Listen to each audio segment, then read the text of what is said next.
Tunaenda kilabuni tukiwa hatuna pesa, lakini tunarudi nyumbani tukiwa tumelewa, na wakati mwingine tumekula tumeshiba.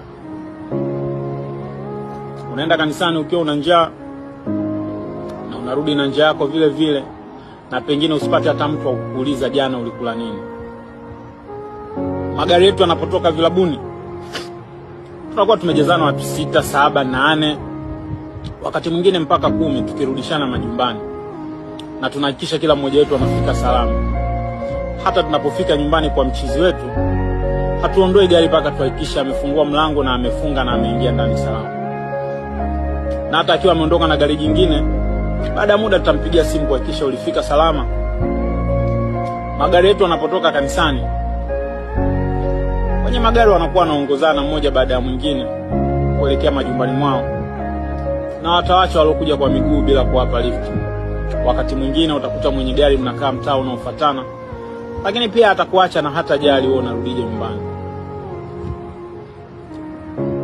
Lakini kanisa ndio sehemu ambapo upendo wa kweli unahubiriwa. Je, upendo wa kweli uko wapi?